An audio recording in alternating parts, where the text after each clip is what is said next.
안녕하세요. 일터에서 일상에서 성평등한 사회 실현을 위해 활동하고 있는 광주 여성 노동자의 서연우입니다. 저는 오늘 노동시장에서의 여성 차별에 대해 생각해보는 시간을 갖고자 합니다. 먼저 우리는 현재 성평등한 세상에 살고 있는가 묻고 싶습니다. 대부분의 여성들은 이런 질문을 할 때 부족하지만 그런대로 성평등해졌다 이렇게 얘기를 하는 반면에 남성들은 두 가지로 나눕니다. 한 가지는 성평등하다. 더 나아가서 지금은 여성 상위 시대이다. 나름 여러 가지 예를 들어 말을 합니다. 언뜻 보면 맞는 말이기도 합니다. 그런데 정말 지금이 성평등할까? 여성 상위 시대일까? 그래서 저는 오늘 여기에서 우리나라 여성 노동자들의 현실을 한번 들여다보고자 합니다. 2018년은 미투의 영향을 받아서인지 미투와 더불어서 채용 성차별과 성별 임금 격차가 수면 위로 떠올라서 굉장히 뜨거운 이슈가 되었던 해였는데요. 특히 금융권과 대기업의 채용 비리가 유독 두드러지게 드러났습니다. 요즘 기업이나 공공부문 취업 지원자 수를 보면 남녀 성비가 1대1 정도 된다고 해요. 그런데 한 은행의 예를 보면 지원자 수 성비는 1.3대 1인데 채용 성비는 10대 1이라고 합니다. 이것은 여성을 떨어뜨리기 위해서 면접에서 남성에게 점수를 몰아주고 여성에겐 점수를 주지 말자는 사전 모의를 하는가 하면 남성의 합격선이 419점이라면 여성의 합격선은 467점으로 무려 48점이나 높았으며 이로 인해서 남성보다 더 많은 점수를 받았음에도 불구하고 떨어진 여성의 수가 619명이라고 합니다. 또 어떤 기업은 여직원이 결혼을 하게 되면 무조건 퇴사해야 되고 요즘은 결혼을 안 한 여성들도 많잖아요. 결혼을 하지 않더라도 여직원은 주임 이상은 승진이 불가한 이것은 여전히 이것을 봤을 때 우리 사회에 유리천장은 존재하고 있고 그것은 여성에게만 작동되고 있는 현실을 들여다볼 수 있습니다. 20여 년 전에 IMF를 거치면서 정규직이었던 많은 여성들이 직장에서 퇴출당하게 되는데요. 여성이 집중된 부서가 통째로 사라지는가 하면 사내 부부 중에 여성만을 골라서 정리하고 1순위가 되어 그들은 1순위가 될 때 그들은 이렇게 말했죠. 여성은 돌아갈 곳이 있다. 어디로? 집으로. 다수의 여성들은 영문도 모른 채 정리하고 1순위가 돼서 노동시장에서 퇴출당해야 했습니다. 왜 그랬을까요? 그것은 20년 전에도 지금도 우리 사회에서 여성의 노동은 반찬값을 벌기 위한 노동이고 보조노동이고 그림자 노동으로 취급받아서입니다. 한국 상업영화 사상 최초로 비정규직 노동권 문제를 정면으로 다룬 영화가 있었는데 카트 보셨는지요? 여기 카트에서 여주인공 선희는 이렇게 절규를 하죠. 나는 반찬값을 벌러 나온 것이 아니다. 생활비를 벌러 나온 가장이다. 이렇게요. 여기서 확인할 것은 남성만이 생계 부양자인가 하는 것입니다. 물론 남성만이 생계 부양자였던 적도 있었죠. 아주 오래전에. 하지만 시대 흐름에 따라서 남성 생계 부양자 모델은 감소하고 있고 한부모 가구의 증가 추세가 뚜렷하게 증가하고 있는 현실입니다. 노동시장에서 여성의 위치를 살펴보기 위해서는 가장 먼저 접근해야 될 게 임금입니다. 임금의 차이는 차별을 가장 극명하게 드러내기 때문인데요. 통계청에 따르면 2017년에 여성의 시간당 임금은 남성 임금의 65%에 불과하다고 합니다. 즉 다시 말해서 남성이 100만 원을 번다면 여성은 65만 원을 받고 일한다는 것인데요. 이것은 OECD가 남녀 성별 임금 격차 통계를 조사한 2000년 이래 우리나라는 현재까지 부동의 1위를 차지하고 있다고 합니다. 그러면 우리나라의 남녀 임금 격차가 이렇게 심각하고 그 개선이 더딜까? 여러 가지 분석이 제기될 수 있지만 저는 여기서 4가지로 나눠봤습니다. 첫 번째는 빈곤의 블랙홀 비정규직입니다. IMF 위기를 맞으면서 노동자들은 급속하게 비정규직으로 전환되어 가죠. 노동시장 유연화를 요구 조건으로 내걸었던 IMF 덕분에 우리 사회에서 비정규직은 다수의 노동자를 지칭하는 대명사가 되었는데요.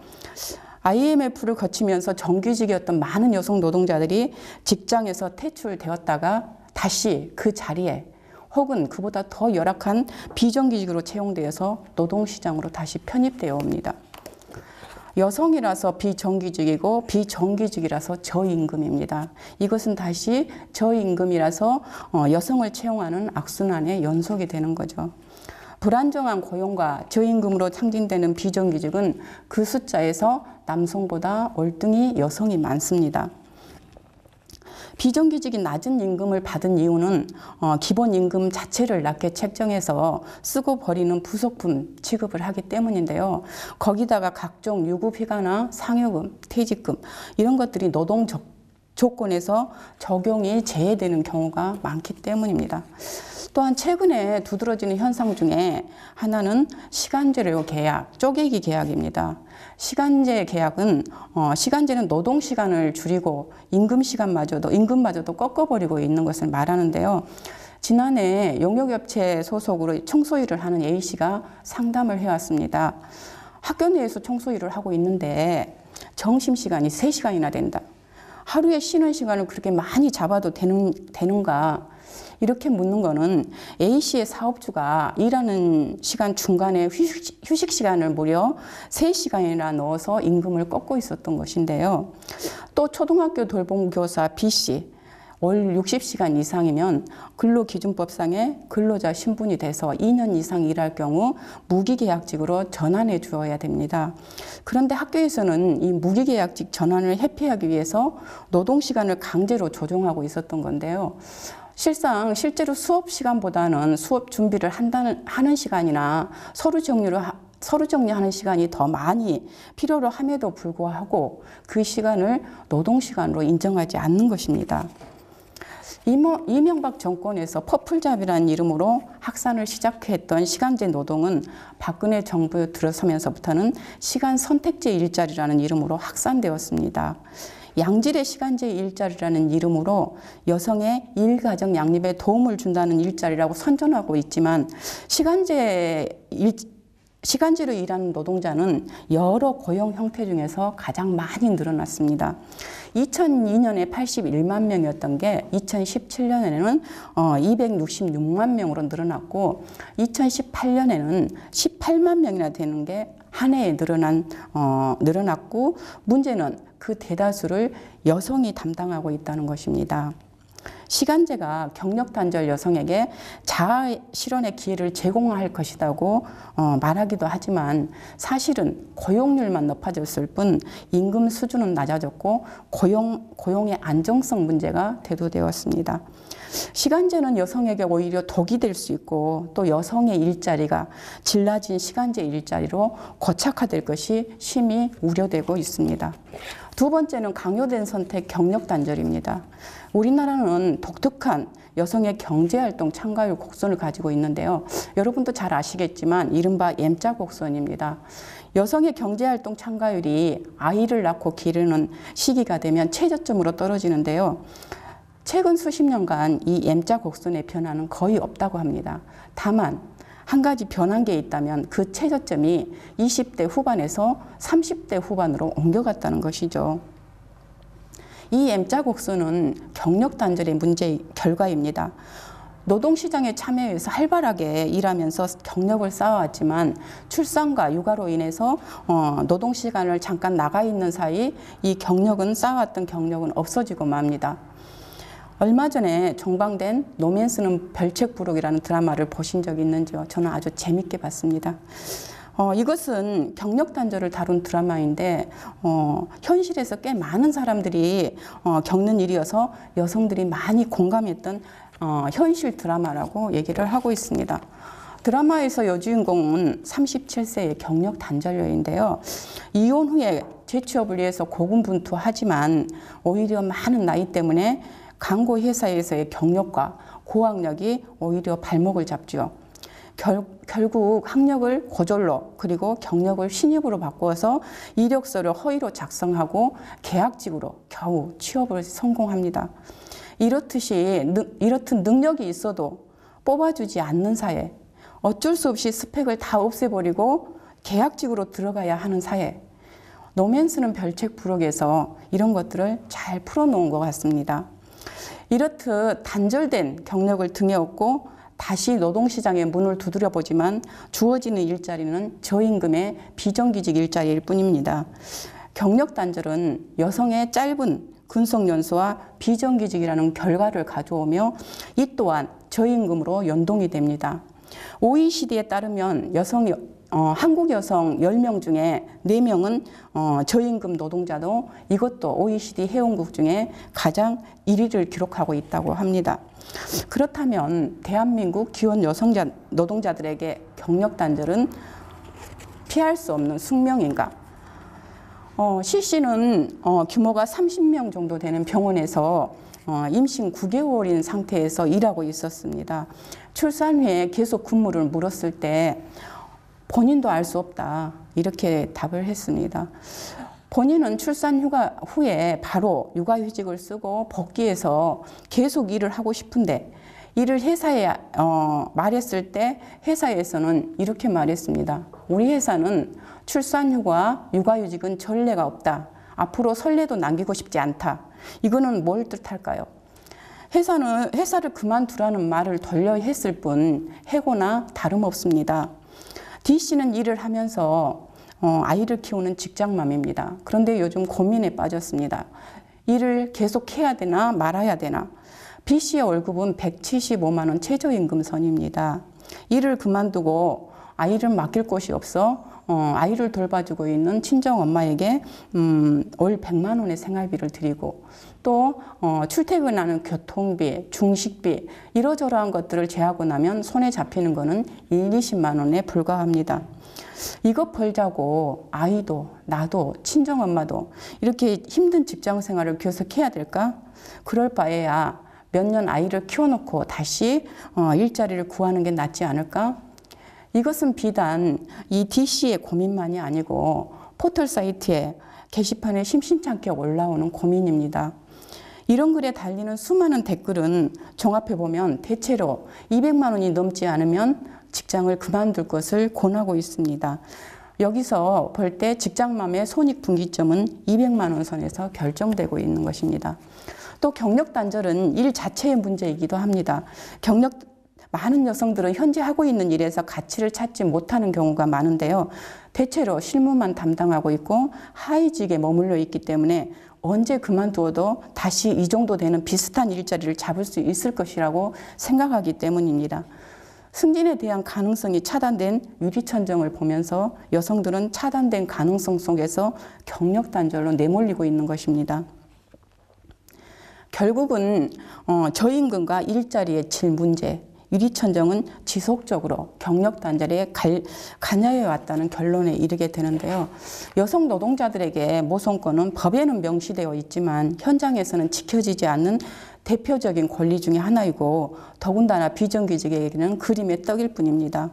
상담을 해오는 많은 여성 노동자들은 이렇게 말합니다. 경력 단절을 선택할 수밖에 없었다고.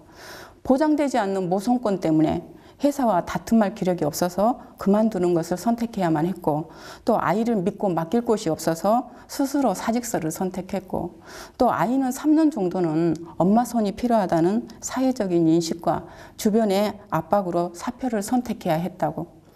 내담자들은 이 모든 것이 본인이 스스로 한 선택이라 굳게 믿고 있었습니다.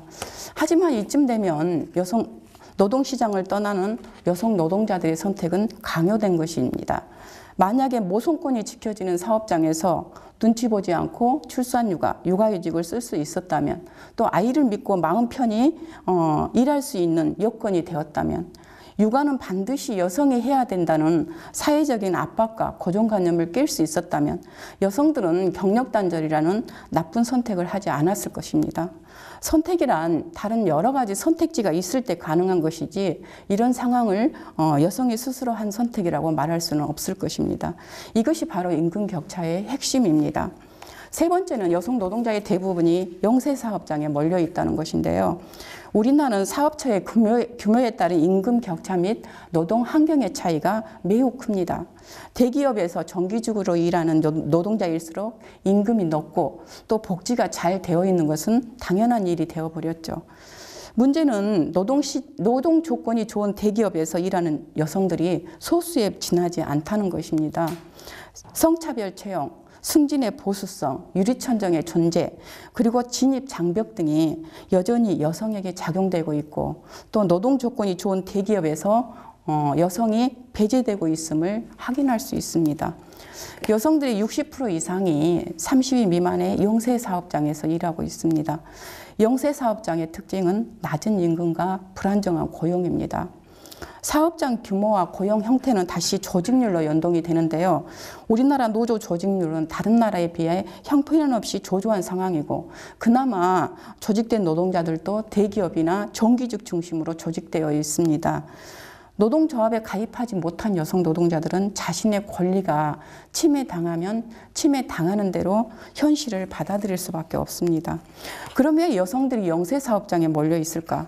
앞에서도 언급했듯이 문제는 좋은 일자리로의 일찍 자체를 차단당했기 때문인데요. 우리 사회가 특징적으로 보여주는 이중 노동시장의 이중 구조 속에 여성에게 허락된 일자리는 안정적인 정규직과 고임금이 보장된 1차 시장이 아닌 불안정한 고용과 저임금으로 대변되는 2차 시장이 일자리이기 때문입니다. 여성은 계속 그 자리에 머물러 있을 수밖에 없거나 더 낮은 일자리로 내몰리게 되는 것인데요. 그러다 보니 성별 임금 격차는 더욱더 벌어질 수밖에 없습니다.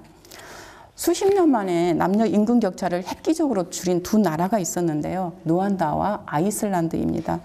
루안다는 몇십 년 전까지만 해도 여성들은 기본권조차 허락되지 않는 나라였습니다. 여성은 공공장소에서 말을 할 수도 없고 남편의 허락이 없이는 개인 재산을 가질 수도 없었습니다. 하지만 1994년 대학살과 끔찍한 유월 사태가 벌어진 후에 국민의 60, 70%가 여성이 되었습니다. 남성 중심 사회였던 루안다는 급속도로 경제가 기울었고 새 정부는 루안다 재건을 위해서 여성이 필요함을 느끼고 여성이 사회적 진출을 할 수 있도록 남녀평등보장법을 실시하게 됩니다. 또한 헌법에 모든 정부기관 대표자의 30%를 여성으로 한다는 조항을 넣고 성평등 모니터 정책을 실시하게 되죠. 오늘날의 루안다는 여성이 의석의 61%를 차지하고 있는데요. 이는 세계에서 가장 높은 수치라고 합니다. 그리고 여성의 노동 참여율도 88%에 달하고 있고 남녀 임금 격차는 일단 남성이 1달러라면 여성은 86센트를 받고 있다고 합니다.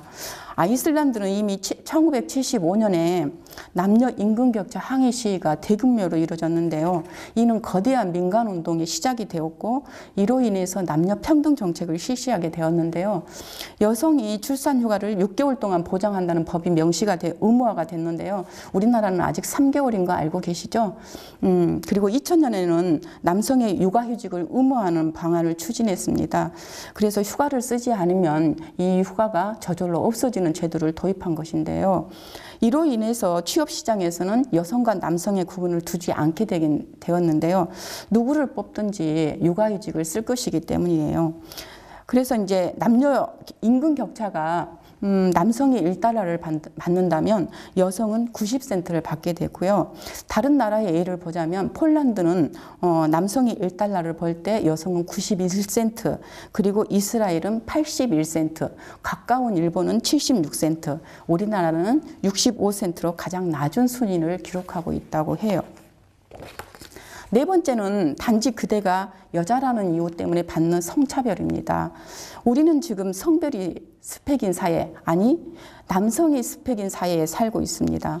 한국에서 남녀 임금차가 쉽게 좁혀지지 않는 것은 합리적으로 설명할 수 있는 남녀 간의 어떤 특성 차이보다는 사회 정서적인 남녀 차별의 요인이 더 큰 것으로 분석이 됐습니다. 최근 고용노동부는 고용상 성차별 익명신고센터를 2018년 9월부터 4개월간 운영을 했는데요. 총 122건이 접수되었다고 해요. 그중 몇 가지 예를 들자면 이 씨가 신협 채용에 응시하려고 문의를 하자 신협 관계자는 이렇게 답을 했다고 합니다. 우린 여성은 채용 안 한다. 단지 남성만 채용할 뿐이다. 또 FC는 면접에서 이런 질문을 받았다고 하는데요. 면접관이 남자친구는 있느냐? 결혼은 언제 할 거냐?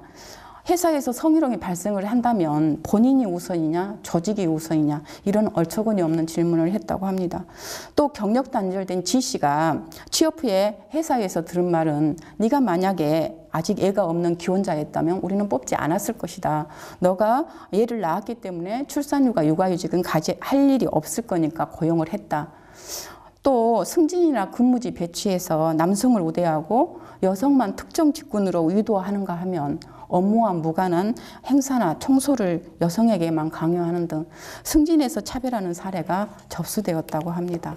이러한 상황들을 봤을 때 노동시장에서의 성차별과 또 성별 임금 격차는 매우 심각한 것을 알 수 있고 또 시급하게 해결되어야 하는 문제이지만 또 쉽게 해결할 수 없는 과제이기도 합니다.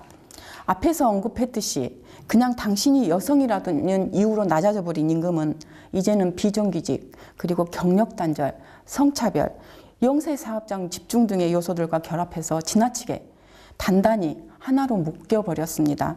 그래서 이 같은 해결을 하기 위해서는 좀 더 강력하고 다양한 성평등 노동 정책이 필요하다고 봅니다. 단 한 번도 1위를 놓친 적 없는 OECD 1위의 성별 임금 격차는 우리나라의 커다란 수치입니다. 자격이 같아도 단지 여성이란 이유로 채용 승진 등에서 받는 차별은 여전히 현재 진행형입니다. 채용부터 시작되는 차별, 그리고 직군 분리, 승진 배제, 이른 퇴직, 경력 단절, 비정규직 재진입으로 안성되는 여성 노동의 일대기를 이제는 끊어내야 합니다. 차별 없이 자신의 능력을 발휘할 수 있으며 인격적인 존중과 그리고 정당한 임금을 받는 노동정책의 설계와 집행이 간절히 요구됩니다. 여기서 또 한 가지 중요한 것은 남녀 모두 이를 통해 성장하고 자아를 찾고 싶어 합니다. 그런데 지금의 여성 정책은 마치 여성들을 위한 듯 배려한 듯 육아휴직이나 시간 선택제 일자리 등으로 여성이 일터를 떠나 가정에서 시간을 보내게 하는 정책인 것이 문제입니다. 하지만 지금 우리 사회의 여성들을 위해서는 육아 정책이 아니라 성평등한 일자리 정책의 보완이 시급합니다. 문재인 정부에서 성평등 정책을 말하고 민주주의의 안성은 성평등이라고 말하고 있지만 일터에서의 성평등 없이 우리 사회의 성평등은 가능하지 않다고 봅니다. 여성 노동자도 모든 것으로부터 존중받을 권리가 있는 노동자이며 차별받지 않고 사람답게 살 권리가 있는 이 땅의 국민입니다. 네, 감사합니다.